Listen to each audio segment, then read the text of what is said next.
আসসালামু আলাইকুম রহমতুল্লাহ বারাকাতুহু। কি অবস্থা, সবাই ভালো আছেন? আলহামদুলিল্লাহ, আশা করি সবাই ভালো আছেন। এটা হচ্ছে আবু জাহেল বাথরুম। রাসূল করিম সাল্লাল্লাহু আলাইহি সাল্লামের চাচা আবু জাহেল, আপনারা সবাই জানেন এটা হচ্ছে বাথরুম। আমি এখন ভিতরে ঢুকতেছি আপনাদেরকে দেখানোর জন্য।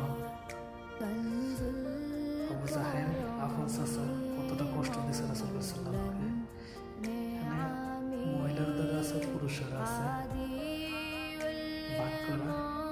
এখানে আপনাদেরকে আমি দেখাতেছি, এখানে আছে বাথরুম, এখানে মানুষ যা বাথরুম করে ওয়াশরুম,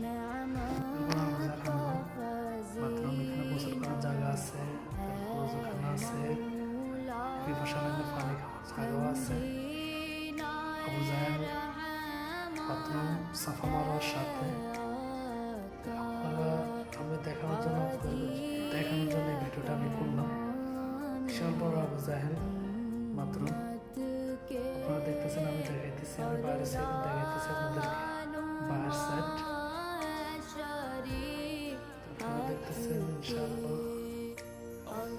বিশাল বড় বাথরুম আমি আপনাদেরকে দেখানোর জন্য চেষ্টা করতেছি, যতটুকু আমাদের সম্ভব আপনাদেরকে দেখানোর জন্য চেষ্টা করতেছি। রাসূল করিম সাল্লাল্লাহু আলাইহি ওয়াসাল্লামের চাচা আবু জাহেল, রাসূল করিম সাল্লাল্লাহু আলাইহি ওয়াসাল্লাম আপন চাচা, কতটা কষ্ট দিয়েছে রাসূল করিম সাল্লাল্লাহু আলাইহি ওয়াসাল্লামরে। আবু জাহেলের হামামের সাথে, বাথরুমের সাথে রাসূল করিম সাল্লাল্লাহু আলাইহি ওয়াসাল্লামের ঘর। রাসূল করিম সাল্লাল্লাহু আলাইহি ওয়াসাল্লামের ঘর আবু জাহেল এমন জায়গায় দিছে, ছোট্ট একটা ঘর, পিছে পাহাড়, তিন সাইড পাহাড় ছিল। এখন সরকারে পাহাড় সমান করে দিয়েছে, পিছে পাহাড় আছে।